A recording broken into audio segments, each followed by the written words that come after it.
Neste vídeo iremos dar continuidade ao artigo 37 da Constituição Federal, que vimos no vídeo anterior até o inciso 15. Hoje seguiremos a partir desse ponto. Artigo 37. Inciso 16. É vedada a acumulação remunerada de cargos públicos, exceto, quando houver compatibilidade de horários, observado em qualquer caso disposto no inciso 11. A de 2 cargos de professor. B. A de um cargo de professor com outro técnico ou científico. C. A de 2 cargos ou empregos privativos de profissionais de saúde, com profissões regulamentadas. 17. A proibição de acumular estende-se a empregos e funções e abrange autarquias, fundações, empresas públicas, sociedades de economia mista, suas subsidiárias, e sociedades controladas, direta ou indiretamente, pelo poder público. 18. A administração fazendária e seus servidores fiscais terão, dentro de suas áreas de competência e jurisdição, precedência sobre os demais setores administrativos, na forma da lei. 19. Somente por lei específica poderá ser criada autarquia e autorizada a instituição de empresa pública, de sociedade de economia mista e de fundação, cabendo à lei complementar, neste último caso, definir as áreas de sua atuação. 20. Depende de autorização legislativa, em cada caso, a criação de subsidiárias das entidades mencionadas no inciso anterior, assim como a participação de qualquer delas em empresa privada. 21. Ressalvados os casos especificados na legislação, as obras, serviços, compras e alienações serão contratados mediante processo de licitação pública que assegure igualdade de condições a todos os concorrentes, com cláusulas que estabeleçam obrigações de pagamento, mantidas as condições efetivas da proposta, nos termos da lei, o qual somente permitirá as exigências de qualificação técnica e econômica indispensáveis à garantia do cumprimento das obrigações.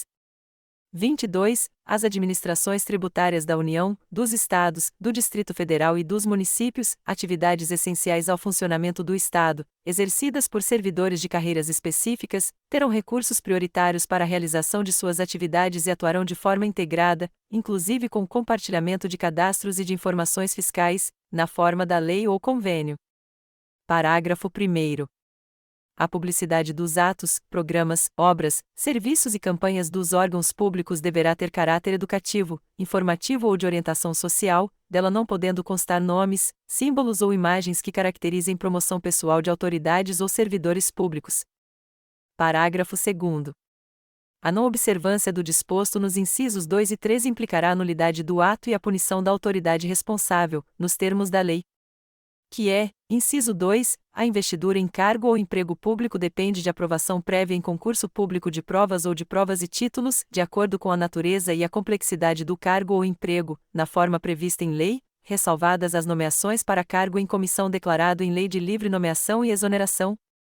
Inciso 3, o prazo de validade do concurso público será de até 2 anos, prorrogável uma vez, por igual período. Parágrafo 3º. A lei disciplinará as formas de participação do usuário na administração pública direta e indireta, regulando especialmente: 1. As reclamações relativas à prestação dos serviços públicos em geral, asseguradas a manutenção de serviços de atendimento ao usuário e a avaliação periódica, externa e interna, da qualidade dos serviços. 2. O acesso dos usuários a registros administrativos e a informações sobre atos de governo, observado o disposto no artigo 5º, inciso 10 e 33. Que é: inciso 10, são invioláveis a intimidade, a vida privada, a honra e a imagem das pessoas, assegurado o direito à indenização pelo dano material ou moral decorrente de sua violação. Inciso 33, todos têm direito a receber dos órgãos públicos informações de seu interesse particular, ou de interesse coletivo ou geral, que serão prestadas no prazo da lei, sob pena de responsabilidade, ressalvadas aquelas cujo sigilo seja imprescindível à segurança da sociedade e do Estado. 3. A disciplina da representação contra o exercício negligente ou abusivo de cargo, emprego ou função na administração pública. Parágrafo 4º. Os atos de improbidade administrativa importarão a suspensão dos direitos políticos, a perda da função pública, a indisponibilidade dos bens e o ressarcimento ao erário, na forma e gradação previstas em lei, sem prejuízo da ação penal cabível. Parágrafo 5º. A lei estabelecerá os prazos de prescrição para ilícitos praticados por qualquer agente, servidor ou não, que causem prejuízos ao erário, ressalvadas as respectivas ações de ressarcimento. Parágrafo 6º. As pessoas jurídicas de direito público e as de direito privado prestadoras de serviços públicos responderão pelos danos que seus agentes, nessa qualidade, causarem a terceiros, assegurado o direito de regresso contra o responsável nos casos de dolo ou culpa. Parágrafo 7º. A lei disporá sobre os requisitos e as restrições ao ocupante de cargo ou emprego da administração direta e indireta que possibilite o acesso a informações privilegiadas. Parágrafo 8º. A autonomia gerencial, orçamentária e financeira dos órgãos e entidades da administração direta e indireta poderá ser ampliada mediante contrato, a ser firmado entre seus administradores e o poder público, que tenha por objeto a fixação de metas de desempenho para o órgão ou entidade, cabendo à lei dispor sobre: 1. O prazo de duração do contrato. 2. Os controles e critérios de avaliação de desempenho, direitos, obrigações e responsabilidade dos dirigentes. 3. A remuneração do pessoal. Parágrafo 9º. O disposto no inciso 11 aplica-se às empresas públicas e às sociedades de economia mista, e suas subsidiárias, que receberem recursos da União, dos Estados, do Distrito Federal ou dos municípios para pagamento de despesas de pessoal ou de custeio em geral. 11. A remuneração e o subsídio dos ocupantes de cargos, funções e empregos públicos da administração direta, autárquica e fundacional, dos membros de qualquer dos poderes da União, dos Estados, do Distrito Federal e dos municípios, dos detentores de mandato eletivo e dos demais agentes políticos e os proventos, pensões ou outra espécie remuneratória, percebidos cumulativamente ou não, incluídas as vantagens pessoais ou de qualquer outra natureza, não poderão exceder o subsídio mensal, em espécie, dos ministros do Supremo Tribunal Federal, aplicando-se como limite, nos municípios, o subsídio do prefeito, e nos estados e no Distrito Federal, o subsídio mensal do governador no âmbito do Poder Executivo, o subsídio dos deputados estaduais e distritais no âmbito do Poder Legislativo e o subsídio dos desembargadores do Tribunal de Justiça, limitado a 90,25% do subsídio mensal, em espécie, dos ministros do Supremo Tribunal Federal, no âmbito do Poder Judiciário, aplicável este limite aos membros do Ministério Público, aos procuradores e aos defensores públicos. Parágrafo 10. É vedada a percepção simultânea de proventos de aposentadoria decorrentes do artigo 40 ou dos artigos 42 e 142 com a remuneração de cargo, emprego ou função pública, ressalvados os cargos acumuláveis na forma desta Constituição, os cargos eletivos e os cargos em comissão declarados em lei de livre nomeação e exoneração. Que é: Artigo 40.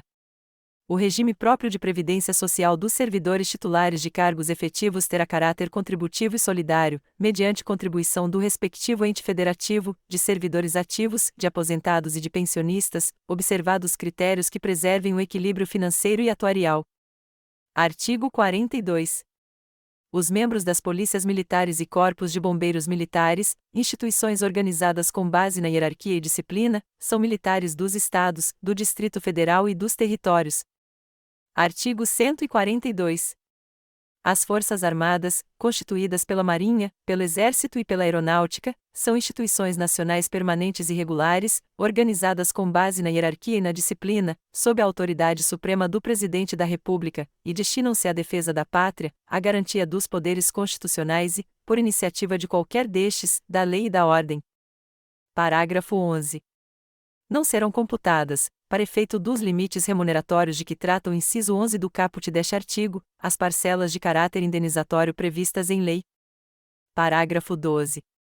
Para os fins do disposto no inciso 11 do caput deste artigo, fica facultado aos Estados e ao Distrito Federal fixar, em seu âmbito, mediante emenda às respectivas Constituições e lei orgânica, como limite único, o subsídio mensal dos desembargadores do respectivo Tribunal de Justiça, limitado a 90,25% do subsídio mensal dos ministros do Supremo Tribunal Federal, não se aplicando o disposto neste parágrafo aos subsídios dos deputados estaduais e distritais e dos vereadores.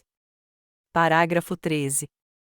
O servidor público titular de cargo efetivo poderá ser readaptado para exercício de cargo cujas atribuições e responsabilidades sejam compatíveis com a limitação que tenha sofrido em sua capacidade física ou mental, enquanto permanecer nesta condição, desde que possua a habilitação e o nível de escolaridade exigidos para o cargo de destino, mantida a remuneração do cargo de origem. Parágrafo 14. A aposentadoria concedida com a utilização de tempo de contribuição decorrente de cargo, emprego ou função pública, inclusive do regime geral de previdência social, acarretará o rompimento do vínculo que gerou o referido tempo de contribuição. Parágrafo 15. É vedada a complementação de aposentadorias de servidores públicos e de pensões por morte a seus dependentes que não seja decorrente do disposto nos parágrafos 14 a 16 do artigo 40 ou que não seja prevista em lei que extinga regime próprio de previdência social. Que é. Parágrafo 14.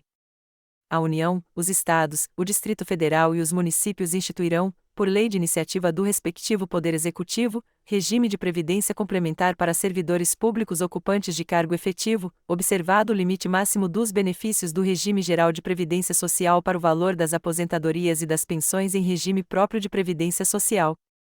Parágrafo 15. O regime de previdência complementar de que trata o parágrafo 14 oferecerá plano de benefício somente na modalidade contribuição definida, observará o disposto no artigo 202 e será efetivado por intermédio de entidade fechada de previdência complementar ou de entidade aberta de previdência complementar. Artigo 202.